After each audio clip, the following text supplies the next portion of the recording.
us wish producer Jorge a very happy birthday. I'll make all your dreams come true. Vote for Jorge. Where would we be without producer Jorge's laugh, his fun, Absolutely, our producer. Yes, yes. and of course his frivolity? Wow. Jorge's won 5 in a row. That's crazy. Yeah. 5 in a row. How did you know that? Has anybody ever swept the week? No, it's impossible. Happy birthday, producer Jorge. Meanwhile, I guess Mace didn't want to be part of the show on Jorge's. Mace is out sick. Andy Kamenetsky sitting in, along with Johnny I. Let's get to it. Man, brown on brown crime. Mason in Ireland, your Tuesday afternoon right now.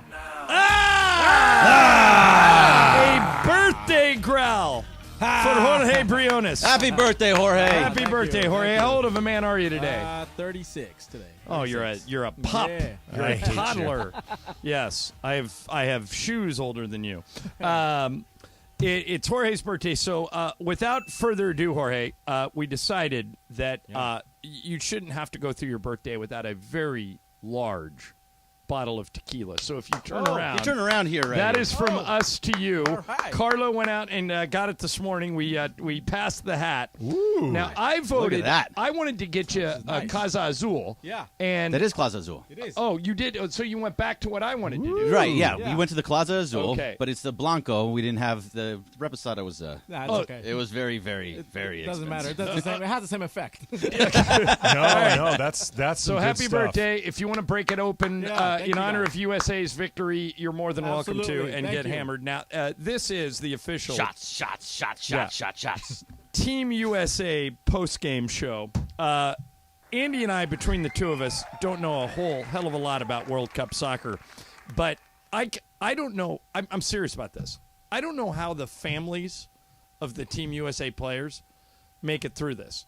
I have no vested interest. I don't know anyone on Team USA. I've never worked for a soccer team. I'm not into it. But when the World Cup rolls around, I know how important it is. You can go to bars and restaurants and see it, and I'm like sitting on the edge of my seat the entire time.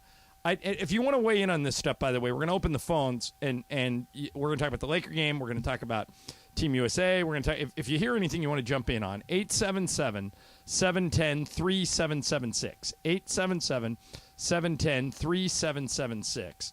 I would have been hugely disappointed had the USA blown this. Maybe it's because the Lakers blew a game last night that I thought they should have won. But, man, had Team USA blown this, I would have been in a funk today. I think some of it's just the pressure of knowing this happens every 4 years. You know what I mean? Like, you don't have, like, the Lakers, and I'm sure we're going to talk about this a lot, inexplicably blew a 17-point fourth-quarter lead against the Pacers, and it's really monumental in a season where they're already trying to salvage this thing. But they get another crack at it tomorrow versus Portland. Right. Like, you've got, almost 60 games left to try to make something of this. For Team USA, if they don't win, like they can't even tie. If they do not win, it's over. And then you have to wait 4 years, and you don't even know if they're going to be in it in 4 years. And this was a weird game. Assuming I understand how all this works correctly. Yeah, and I think you Okay. absolutely nailed it. All right, so there's a group stage in the World Cup, and 2 teams from each group advance. Now, Jorge, if I screw any of this up, just jump in and correct me. All right. So Team USA was in a group with England, Wales, and Iran. All right, so 2 of those teams are going to advance, and 2 of those teams are going home. As Andy, you pointed out, had the USA even tied this game, they were out. They had to win it outright. And Christian Pulisic, who's our best player, he's a kid from Pennsylvania, but Jorge, is he the best U.S. soccer player ever? Yeah. Okay. Yeah. So he's the best player the country has ever produced, and he's better than Landon Donovan was. Really? So all of a sudden, everybody's asking, first game we play against Wales, it's a tie. Second game we play against England, it's a 0-0 tie. And we're like, all right, where's the beef here? Come on, like, what ties? I mean, this is boring as hell. What do we want to tie for? So Christian Pulisic basically sells out his body in the first half of this game and throws his body at the front of the goal, heads the ball into the net, and then crashes full speed into the goaltender. he's probably got a concussion. He tried to come back and play a little bit, but he was running around like a drunk fraternity guy at a party, and the medical staff said this isn't smart, and they pulled him off the field. It's abdominal, by the way. He got hit in the lower nether regions. So do you think it's an abdominal injury is what they're saying. What or are you saying it's more of a groin injury? Yes. Yeah, Okay. it was more like a Charlie kind of on his leg. Yeah. So we don't know if Pulisic will be available on Saturday, but it doesn't matter because we're into the next round. Now, Jorge, is the next round single elimination? You lose, It you're is. out? From this point forward, it's single elimination. For everybody? Yeah. Okay. So, and we started with 32, and now we're in the next Down to round. We're going to 16. 16. Yes. Okay. And then if say it's a tie at the end of regulation, do they go to the penalty Extra kicks? time, I think, and then penalties. Okay. Yeah. All right. So the USA is onto it. They win 1-0. Pulisic gets the goal, and we can all breathe a sigh of relief. And now we get to all do it again on Saturday, which for me is good because I'm going to be the Lakers leave on a 6-game East Coast road trip on Thursday. And, Andy, one of the reasons why that loss last night for the Lakers was such a bad loss is because they play Portland here tomorrow, a team that's already beat them at Crypto. And then they go on a road trip where they've got to play on the road against, among others, Milwaukee, Washington, D.C., where Kristaps Porzingis scored 41 points last night in a blowout. Cleveland, who's already beaten them. They have to go to Philadelphia and play Joel Embiid. They have to go to Toronto, who's really good. And then they go to Detroit, a game they should win. But that loss last night was painful. And we're going to get into that in a minute, but I don't want to get off of the World Cup stuff yet. The reason why these World Cup games, to me, are so interesting is that the entire world is watching. It's not just Laker fans. It's not Clipper fans. It's everybody. It's everybody in every country around the world is living and dying with this thing. And Jorge, did you put in that soccer clip from the captain of the Team USA? You're going to have to play it because I don't have it. I wanted to play some. I mean, when the whole world is watching, Andy, there's a lot of pressure, and I wanted to illustrate it a little bit. What you're about to hear is a masterclass in how to handle a tough question in an interview setting. The flip side of this would be what Zach Wilson of the Jets did last week, which may, in part, lead to him being run out of New York when somebody said, do you feel like you let your team down? And he said, and you let your defense down? And he said, absolutely not. You know, and he, I think he threw for 100 yards and was like 9 of 30. Wrong answer. Yeah, I mean, he just didn't get it. So let me set the stage. Before this game with Iran, the captain of the U.S. men's national team is a guy named Tyler Adams. And Tyler Adams is African-American. He was at a podium, and a reporter from Iran blatantly tries to embarrass him by being hostile.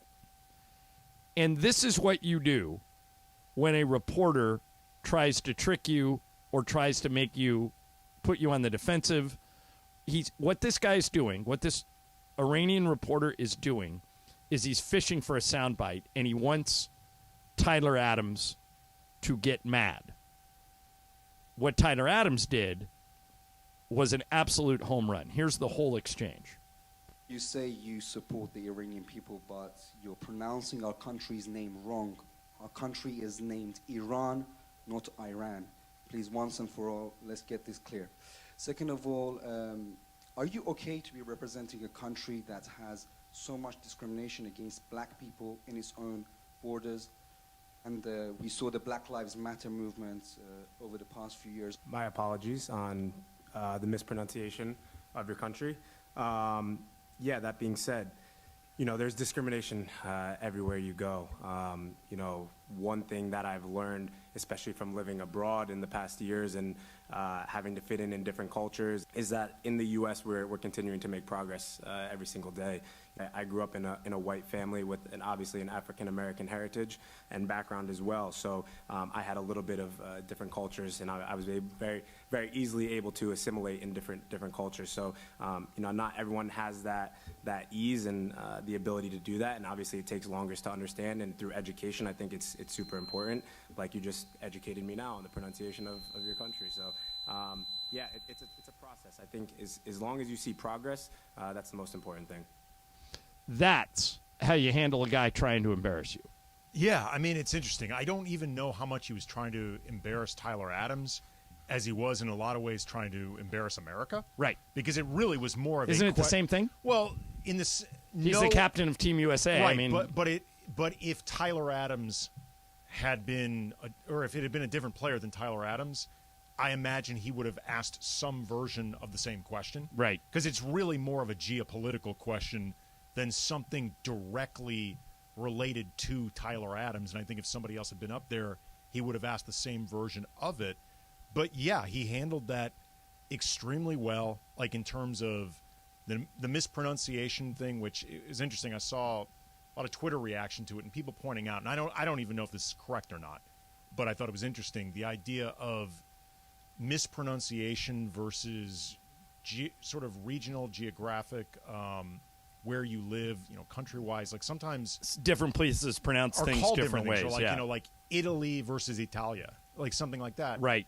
But also, too, I thought he did a good job of expressing American pride without moving it in the direction of the stereotypical ugly American. Yeah. Where he did a really good job acknowledging America's own faults and the ways that it needs to get better, but by also looking like he was very proud of representing America in this tournament. I thought he handled it quite well. And if you're just joining us, Team USA is on to the next round. They won 1-0 today against Iran, and they will play the Netherlands in a single elimination game on Saturday. Winner moves on, loser goes home.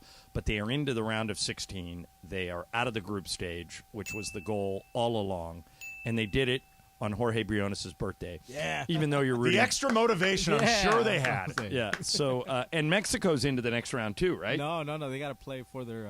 That's tough for them tomorrow. Is that, so that's tomorrow. So you've got tomorrow. Yeah, that's your other team. You've got to kind of whip them through. But Netherlands U.S. is Saturday early, 9 a.m. Eastern. So 6 o'clock on the West Coast. I'll be back east, so I'll get the chance to watch it in the morning. But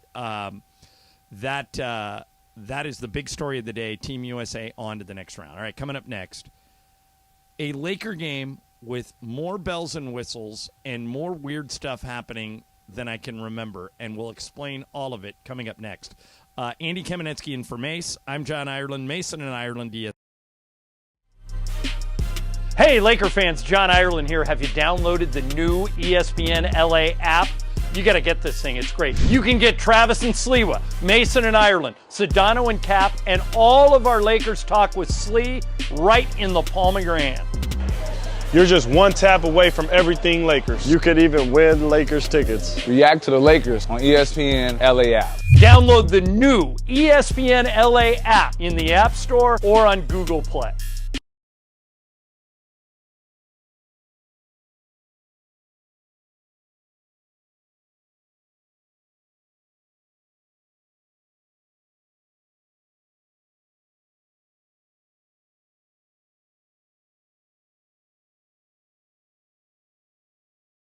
Yo, football fans, you want to win $100 for picking 5 games against the spread?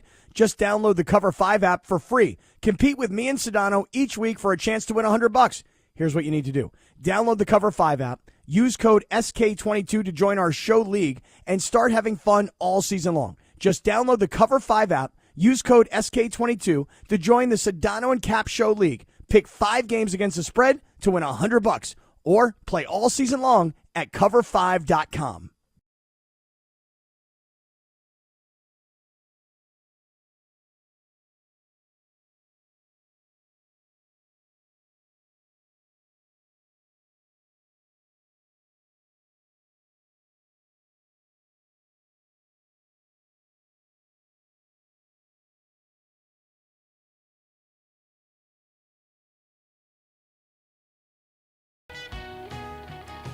All right, today it's Andy Kamenetsky in Ireland. Mace's out today. It's Jorge Briones' birthday. Hey. We just gave him a big bottle of tequila. Hopefully he drinks it before the end of the show. I want a shot. And last night, Michael and I did the Laker game at Crypto.com Arena. I still, Andy, it's now more than 15 hours later. I'm not sure how the Lakers lost this game, but they did. And what was weird, it was a very festive atmosphere. Yes, it was. All right, so crypto was hopping, and a couple of things happened that made the game really fun to be at. The first thing that happened is the Lakers game operations staff does a really good job of, I always tell people that if you go to I'll just use the Clippers as an example. If you go to a Clipper game, you're just going to a basketball game. If you're going to a Laker game, you're going to an LA-centric event. Like if you live in Los Angeles and you've never been to a Laker game in person, you should really put that on your bucket list. If you're looking for something to do, you're looking for somebody to get you a Christmas present, whatever. It's really, really fun to be there in person. I think, Andy, sometimes you and I forget that because we get in as working press. Well, I mean, we're also not there to necessarily have the fun time that everybody else is there to have. I mean, there's certain things we can't partake in. So, such as, they do a thing where they look for the quote-unquote fan of the game. Now, there once was a time, I've worked for the Lakers for more than 20 years, there once was a time where the Lakers were super conservative. They didn't want to rock the boat. They wanted everything to be very clean and professional, and so I was a little bit surprised when they were shooting fans. And normally, if you want to be a fan of the game, you got to be dressed up. You've got to be in a lot of Laker gear. It helps if you're dancing or singing or doing something. It's almost like Star Search. You're like doing something up there. I just dated myself. Star Search. Does any of you know what that is? What would you call it now? America's Got Talent? Yeah, that's exactly what it is. Okay. So they come upon a woman. Her name is Annika Hutzler. All right. She's a United States Marine Corps vet, and she has a prosthetic leg. Okay. So she has a leg that detaches. And Annika, at one point, when they had her on the screen here's number one, Andy Kamenetsky, and you're there and you're dancing and you got a lot of Laker gear on. Here's fan number two, Annika. She takes off her prosthetic leg, pours a drink into it, and then drinks it out of the leg. And the place goes crazy. It's all over Twitter if you want to see it. If you just Google Laker fan prosthetic leg, it'll come right up. First of all, there's not multiple stories with that. Like, you don't have to worry about getting the correct one. No. First of all, Annika, thank you for your service. Always get love shouting out military personnel. And second of all, shout out to the Lakers game operations staff, because I think 20 years ago they would have went, oh, we can't show that. Not only did they show it, they immediately made her fan of the game and celebrate, and the place went crazy. She got like a standing ovation, so it was really neat. Well, I mean, you're not going to top that. I can promise you nobody in that crowd could top. Well, but they tried. For fan of the game. Okay. Two things popped in my head, by the way, watching that. First of all, that's awesome. And like you said, thank you for your service, and she seems like she's an awesome person. Right. Second thing, is that sanitary? No. Michael was appalled. Michael Thompson, who is a neat freak and is a germaphobe, was horrified. I celebrated it. I thought it was fantastic. I celebrated it too. I was like, that's amazing. Is that okay? Yeah. The other thing that happens. It's her tequila, I guess, whatever it is. Yeah, I guess the alcohol kills hers, her. Yeah. Okay, so the other thing. It's hers. Yeah. The other thing that happens is at the end of the third quarter for every Laker home game, MGM in Las Vegas, the MGM Grand, does the MGM Big Shot Jackpot. They've been doing it for years. Basically, they pick a fan out of the crowd. They give him one shot at half court. You got no warm-up, nothing. You got one shot. If it goes in, you get the jackpot. And last night, the jackpot was up to $75,000. So they picked a guy out of the crowd. When he came in, what happens is the Lakers game operations staff kind of hangs out in the hallway, and when they see people come in before the game, they look for somebody that, might be athletic, might have a little game in him. They think that guy might be good. Normally it's somebody on the younger side. That guy might be good to take the MGM Big Shot Jackpot. So they picked this kid, Jamie. I shouldn't call him a kid. He looks like a kid. He's got a baby face. His name is Jamie Murray. He's 24. He's from Downey. And Jamie gets out there, and it was almost like a baseball pass, Andy. Have you seen the video of this? Yeah. Jamie winds up, throws it, and it's in the air, and Michael and I are looking at it, and we're like, that's online. The big question is, do they ever get it there? 90% of these people are short. His ball, good trajectory, hits the backboard, goes right through the net. $75,000. He starts doing the gritty, the Justin Jefferson thing, and the thing, and the Laker players are so surprised that they start. AD comes over and hugs him. Westbrook comes over and high fives him. He does a media tour. He goes over. They give him his $75,000. He comes up, sits with Michael and I. We interviewed him for a few minutes. Today he was on NBA Today with Malika. Dave McMenamin interviewed him yesterday at the game. So he becomes star. Now keep in mind, Annika is already the star of the night for drinking out of her prosthetic leg. Now Jamie Murray wins $75,000. So and at the time he hits the shot, I took note. The Lakers are up 101 to 84. They're up by 17, and we're going to the fourth. And then the roof caved in.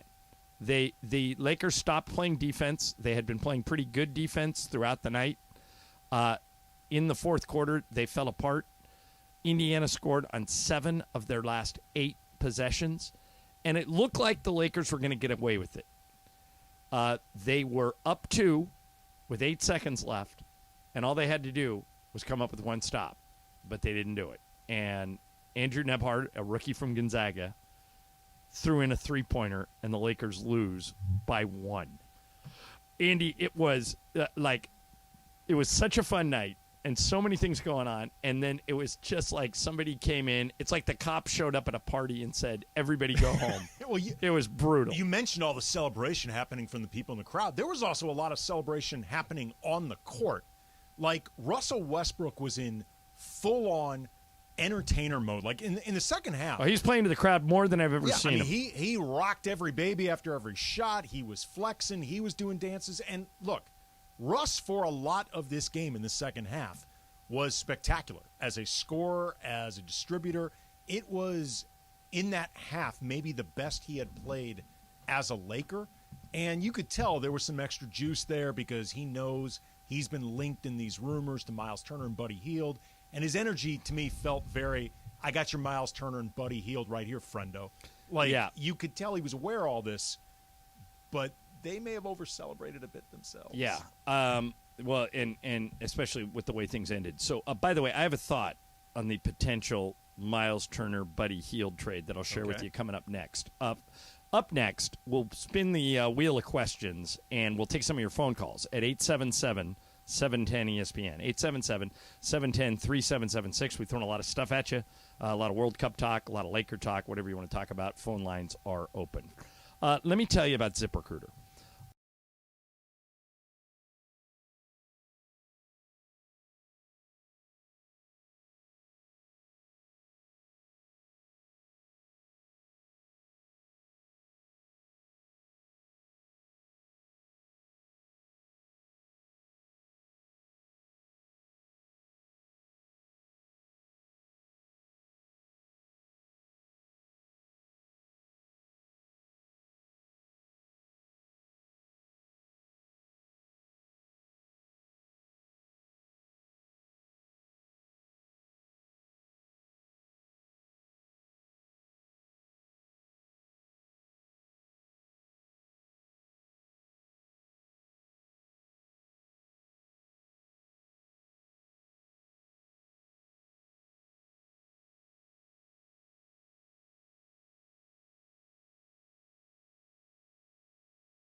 for Wheel of Questions.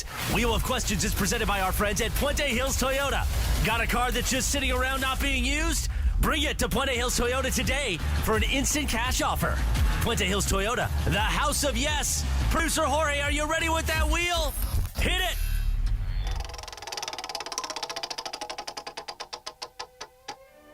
This is interesting. Okay.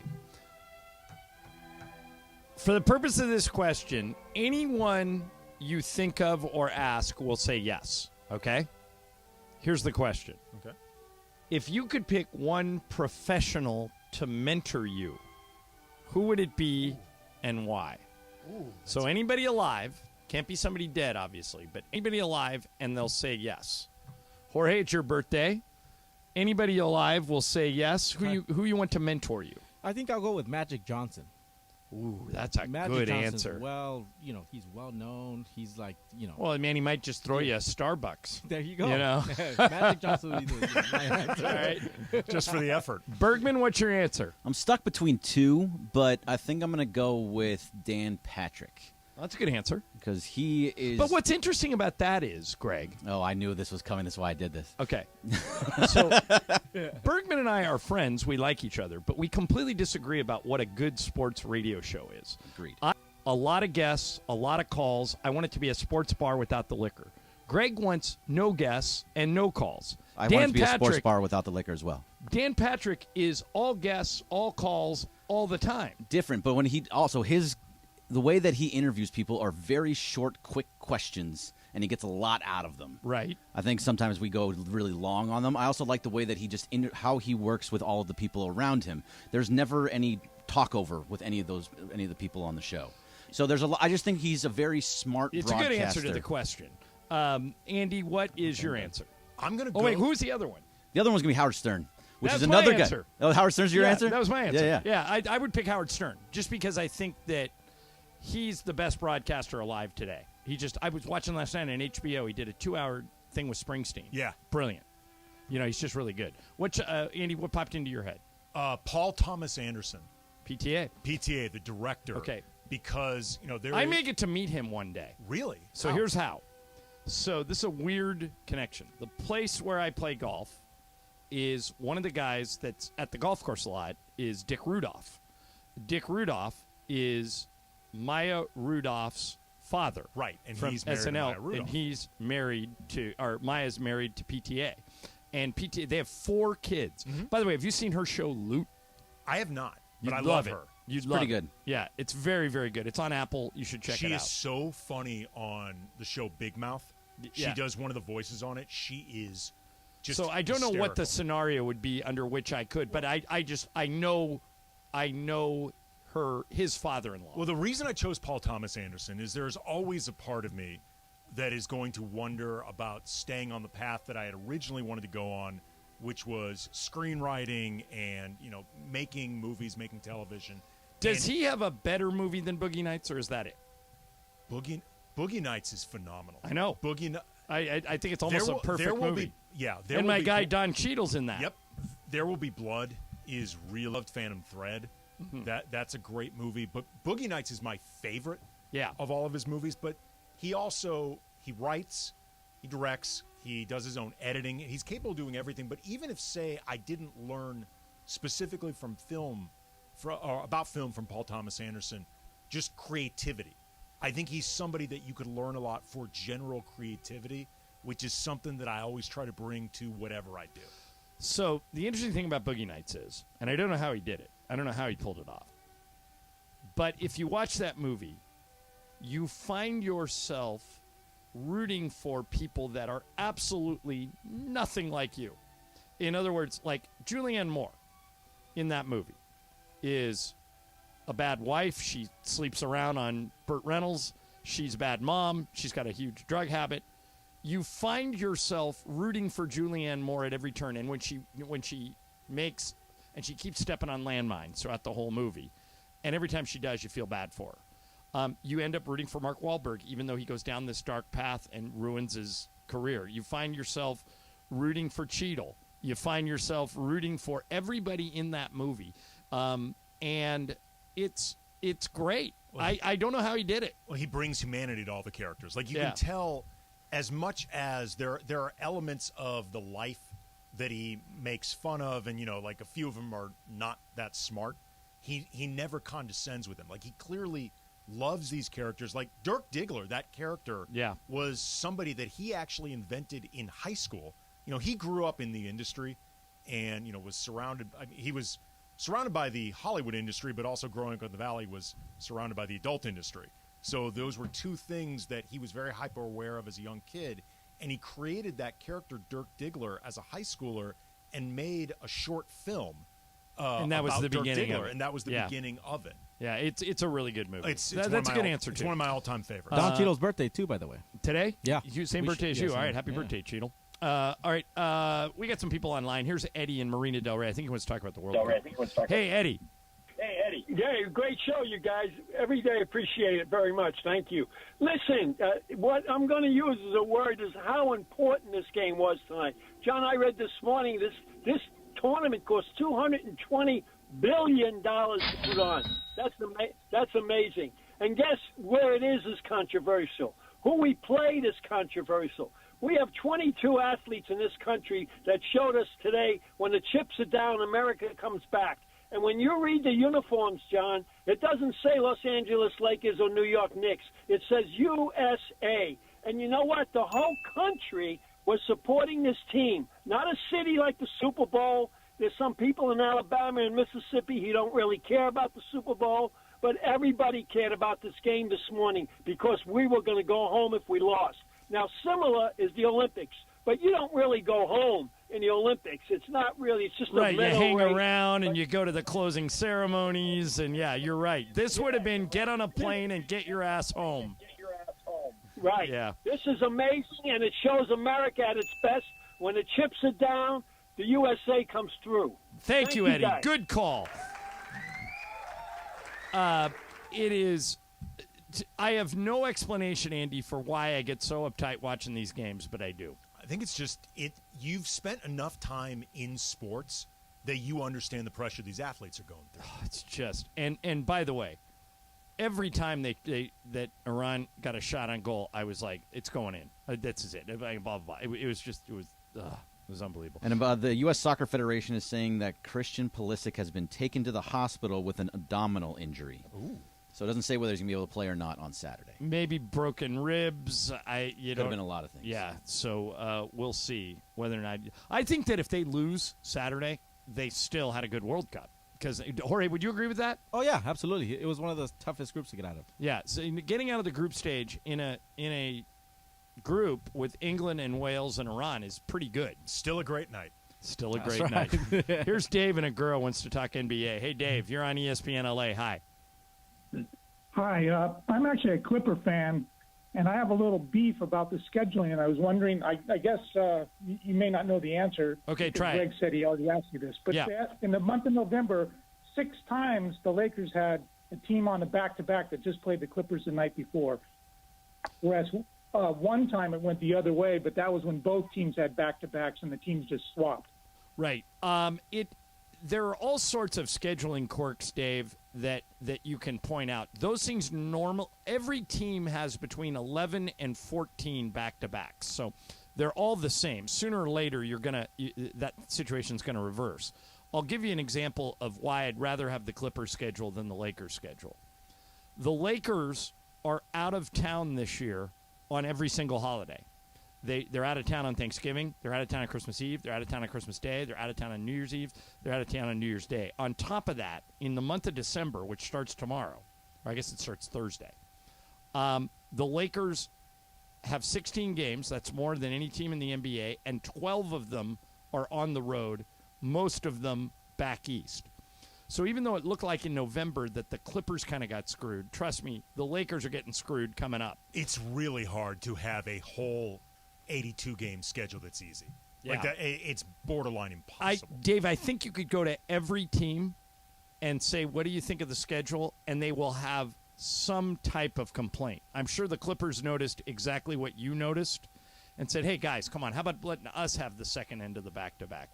And by the way, Dave, I should point out that in the case of Indiana, the one that just happened, the Clippers won and the Lakers lost. So second leg of a back-to-back doesn't mean that that's better. You could actually argue that in L.A. in particular, when people talk about the trap that is L.A. nightlife, right, you might be better off getting the first of the two nights because that could be the night the team is more likely to go out. Yeah, but that I think everybody feels like everybody complains about the schedule. So I just took a call, and I'm not going to say who it was, but he just had the Mason's GrubHub password question. Yeah. He got it right on the money. Wow. Got it right on the money. That's the third person we know that's got it. And Mason can't get it.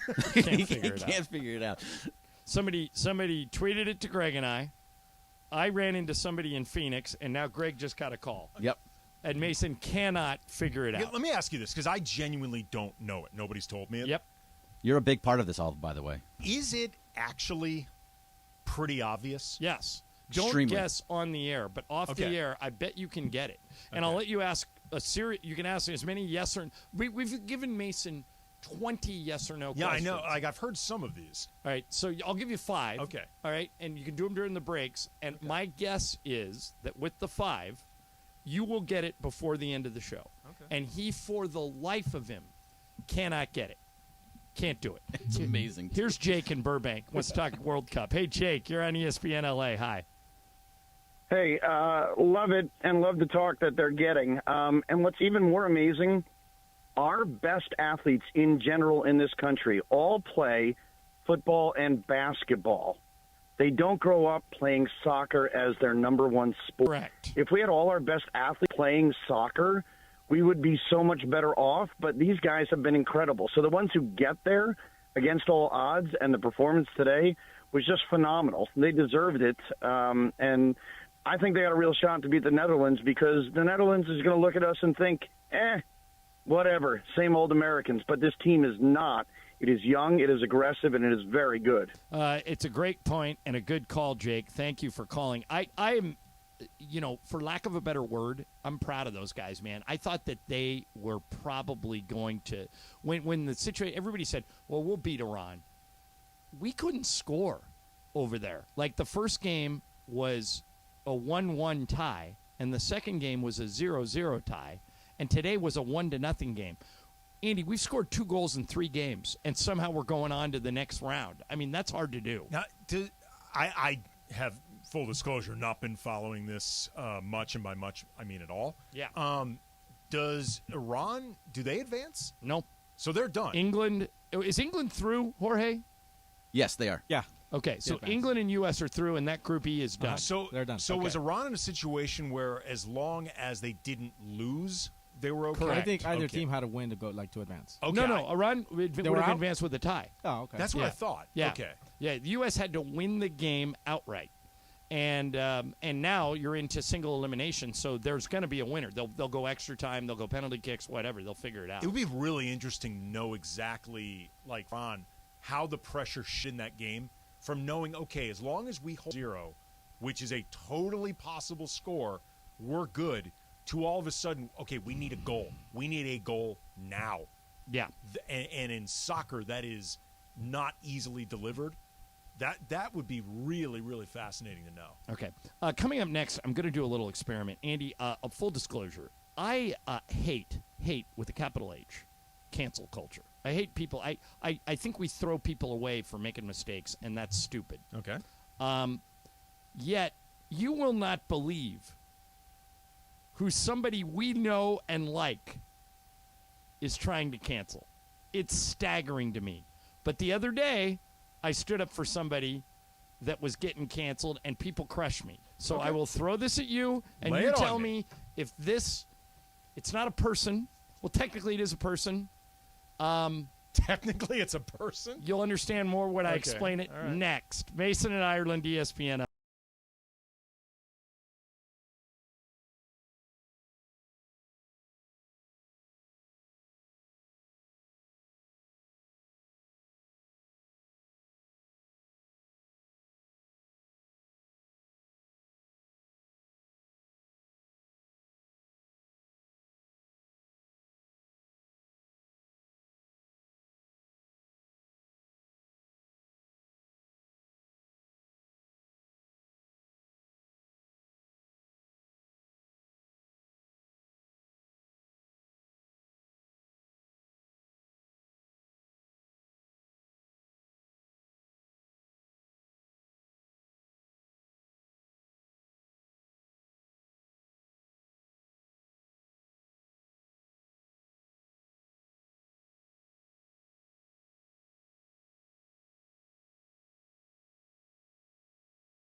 1110 Pasadena, Los Angeles. 710 ESPN. A good karma brands radio station.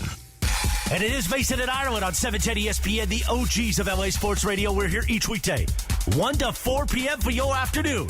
Sandwiched between Travis and Sliwa and Sonato and Cap. Mason and Ireland continues now.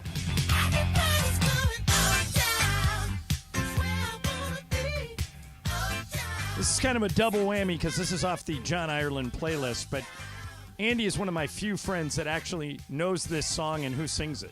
So this is early Prince, like before Prince was famous. Off the Dirty Mind album. Yeah, and it's a great song. So Andy Kamenetsky's in for Mace today. So last week, there was this weird that happened where these guys were on the SEC network, and Peter Burns is the anchor in the SEC network, and Ben Watson, the former Patriots tight end, is there, and basically they're doing there's 4 people on set. 3 of them are wearing dark suits, and Jorge, do we still have that clip? If we do, let me know. But if not, I can explain it. If not, so they're all wearing dark suits, and Peter Burns says, "Hey, Ben, you didn't get the memo." All right, here it is. This is how it played out. 45-20. By the way, did you not get the memo on the suits? We all went dark today. You're like Easter. Y'all kind of leave me out. But man, as long as I get the text from my wife that says I look good. Oh, really? So send me the text, babe. Send me the text. That's not the one she sent me. I was right now, doors. Commercial live TV. 14-6. Live TV. Keep a man on the toes. Okay, so that was it. Now, when they came back from commercial, Peter Burns and Ben Watson were gone. They weren't there, and it's because Ben Watson was offended by what Peter Burns said. That's not the text she sent me. Now, what is your wife's first name? Anna. Anna, if you and I had the exact same scenario play out, we're sitting here with Greg and Jorge, and we're talking, and I say, just off the cuff, well, that's not what Anna texted me. Is to be upset enough with me to even say something about it, let alone walk out? No, except, and this is where, and I want to preface this right off the bat. Okay. I know nothing about Benjamin Watson's personal life. I don't either. Whatsoever. I've never met him. I don't know a thing about him other than he was a football player. Right. But if there were things that have gone on in Benjamin Watson's personal life between him and his wife that are sensitive, that perhaps Peter Burns is aware of, that could add context to this. Peter Burns was forced to publicly apologize, and it sounded like he didn't even know her. Like he was just trying to be flippant. Right. I'm just saying, like, depending on, again, I can't make this clear enough. This is nothing I know about. I'm not even speculating. So, I'm just offering potential context. After I took the position that I just took with you, and I said, I don't get it. I think Ben Watson is being overly sensitive. I would say that about your wife. I would say it about Greg, whoever Greg was dating. I'd say it about Brenda, Jorge's wife. I wouldn't think twice about it. And if they were offended, I would, of course, do what Peter Burns did, and I would come back and apologize. Right. But my Twitter feed, Andy, was, Jesus, Ireland, you don't get it. You can't say that about a man's wife. You don't, you're blah, blah, blah. People agreed with Watson, okay? Not me, Watson. So every time I hear about somebody wanting to cancel somebody, and they've made up, by the way. I was going to say, I think it is too far to say that Ben Watson wanted to cancel Peter Burns. Ben said he wouldn't work with him anymore unless he publicly apologized. So, because it wasn't about the suit. He wasn't caring about the suit. Right. But that's do you understand Watson's point of view here, I do. Greg? I completely understand Watson's point of view. Yeah, I don't. I think it was a flipping, especially, and to me, it's less offensive that Peter Burns doesn't know his wife. Right. Well, it's because that Benjamin Watson's wife is that you have a relationship with his wife without him knowing about it, and that she's texting him on the side and messing around. You don't know the relationship between him and his wife, what they've gone through, whatever. You don't know the relationship between Benjamin and more importantly, Peter Burns. I think this really matters. That is not Benjamin Watson trying to cancel Peter Burns. That is Benjamin Watson saying, I won't work with him anymore. Right. That is not him canceling Peter Burns. But isn't the end result Peter Burns gets canceled? No, that's him saying, I won't work with him anymore. He's not saying fire that guy. He's not saying no network ever hire him again. Right. And I but say if this I because said, cancel culture gets thrown around Okay. So ridiculously loose. Okay, but if I said to Amanda, Mason just offended me, I won't work with him anymore. She has to, by default, cancel one of us. That's not canceling. Wait a minute, why not? That's if Mason and Ireland is a cancel culture, show, I guess if you and I say I refuse to work with Mason, I'm either canceling him or canceling me. No, it's not, because are you still working at Spectrum? Are you still working for 710? I don't know. Assuming you still are. Let's just play out the probable thing. You still are. You didn't get canceled, my man. Okay. You had a conflict at work. Keep that thought in mind. Okay. The person, and I'm using the word person here, and you'll understand why in a second. Yeah, I do. The person, I love Lamar Odom. As do He's we all. one of my favorite Lakers ever. He was at a game about a month ago. Great to see him. I wrote a piece for The Athletic years ago about how Lamar is my all-time favorite athlete, just in terms of favorite. Okay. He's the best. And, Greg, I want you to listen carefully here, because this is another thing that I don't get, and it might be because I'm a white guy. I might need to be. That's often your explanation for black. No. But when you hear this clip, I know. It's maybe I'm not seeing this through the eyes of Lamar or another black person, but this seems like an incredible reach, because the person Lamar Odom wants to cancel is the Phoenix Suns gorilla. Here's Lamar on a podcast talking about the mascot in Phoenix, the gorilla, which is one of the most popular mascots in the NBA. I'd argue the most popular. Here's Lamar. Well, I feel bad for the Suns fans because they ain't going to never get what y'all probably deserve. Probably to change the mascot. What does that mean? You don't like the gorilla? Nah, bro. Do you think there's like some racial connotations with the Suns gorilla? Come on, bro. And the thing that's funny is like they kind of like slid that one by for all these years. Nobody like says anything about that. Well, okay. It is random. Gorillas in the desert. You can't find. Or in terms of like the animal chosen, we're in Phoenix. It's the Suns. I don't know what the Suns. And in basketball, bro, it's just like, come on. All right. Does Lamar have a point?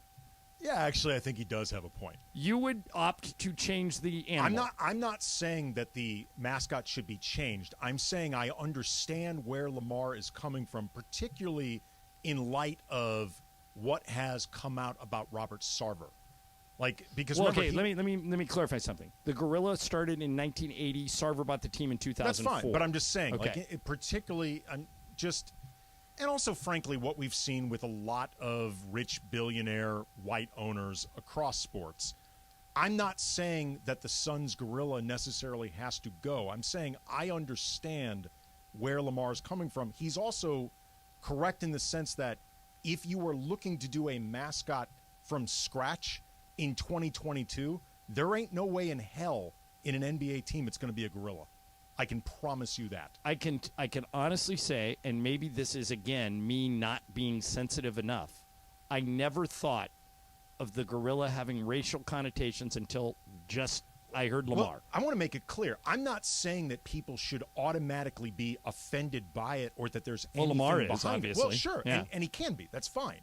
All I'm saying is I understand where Lamar is coming from, and, again, I can promise you that if a team was looking to start a mascot in 2022, there's no way in hell it's going to be a gorilla. Greg, does Lamar Odom have a point? I mean, I'm with Andy. I understand why he sees that. It's a gorilla in the desert on the Phoenix Suns. It doesn't really make any sense. I would like to know where it all came from, how the gorilla became a thing, why they chose a gorilla in the first place.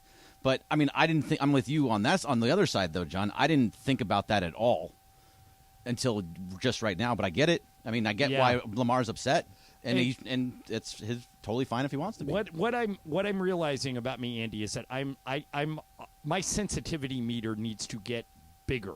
I tend to like when Lamar said that, I went, really? The gorilla is racist? Because the gorilla is very well liked and funny and again, goofy the gorilla at games. is arguably the most popular mascot in sports. What your argument is, what Lamar's argument is it's not exactly the same thing, but it's like when Cleveland had the Indians and you had Chief Wahoo. Yeah. that they eventually got rid of it because people were offended enough that they said, we don't want the argument. I think that was more directly a thing when. Or we could say the same thing about the Commanders and the Redskins. Right. Now, yeah. this is interesting. I went to a site, sportsmascots.fandom.com, and apparently this began in the winter of 1980. A singing telegram sent by a fan brought in somebody in a gorilla costume. He was in a yeah, that telegram, sounds like a singing telegram. and he ended up entertaining the crowd, and the crowd really got into this gorilla. And since then, the gorilla named Go has become a fixture at Suns games. So it began as something really just completely random. Right. Like in weird. Like the San Diego Chicken. That was Yeah. a KGB, a radio station down there, had a mascot Yeah. that was a chicken, and then it turned into the San Diego Chicken. The chicken itself, there was no meaning. And by the way, like Lamar made the point in there that he goes, you got a gorilla in the desert. Well, the Lakers, there's not a lot of lakes in L.A. I mean, the Lakers, actually, the Lakers' name is the name of the ship. The ships that would carry things through the lakes in Interesting. Minnesota. So is the Clippers. They're a a boat as Clipper well. ship. Yeah, but I mean, the Utah team is called the Jazz because they came from New Orleans. Mhm. There isn't a big jazz club No. in Utah. No, there is not. So maybe it's me. Maybe I just don't. I'm not very easily offended, and maybe because I didn't get the Peter Burns thing, I don't get the gorilla thing, and maybe I should start to get it. Yeah, I mean, again, if you're asking me if I'm offended by it, the answer is no. And if you're asking me if I think there's anything racially malicious behind it, the answer is also no. If you're asking me if I understand why Lamar Odom would feel like this really isn't cool when you start breaking down the demographics of the players that ultimately make the league and the ownership demographics, and then you start breaking down the Robert Sarver, like the Donald Sterling, I forget his name, the guy, Danny Ferry, the remark with Luol Deng. Right. Like, I get... There's an overarching sentiment there. I get where Lamar is coming from. Uh-huh. Interesting. All right, coming up next. If I told you, if I gave you $1 million, but I told you you have to bet it. Ooh. Okay, you have to bet it on a sporting event. How exciting. What would you bet it on? I know what one guy bet it on, and you, of all people, might be surprised. But I'll tell you about it coming up next. First, I want to tell you about one of my favorite. Hey, Rams fans, Travis Rogers here. You have got to get the new ESPNLA app. In fact, let's go down to the locker room and get a little help. What's up, Rams fans? This is Matthew Stafford. React to the Rams on the new ESPNLA app. This is Cooper Kupp of the Los Angeles Rams.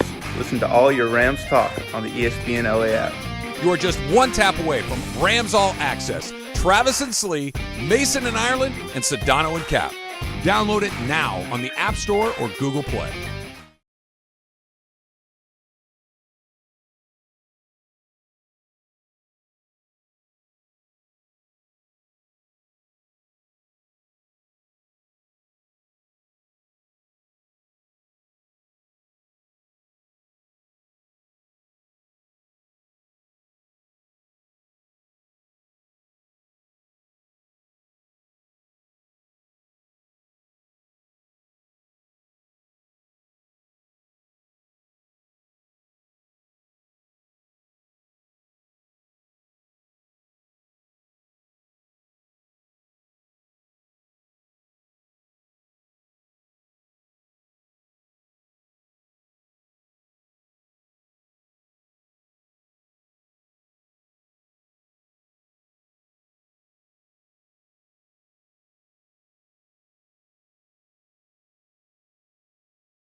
Mason in Ireland. Andy Kamenetsky in for Mason. And I just got a text from a friend of mine. I told him a really raunchy joke this morning.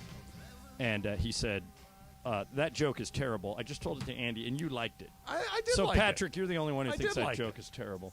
All right. You know what? It's a weird combination, the joke, which cannot be repeated on this air. It's a weird combination of raunchy and kind of adorable. Yeah, in there its you go. own weird way. I agree. Okay, so Andy, let's say I gave you $1 million.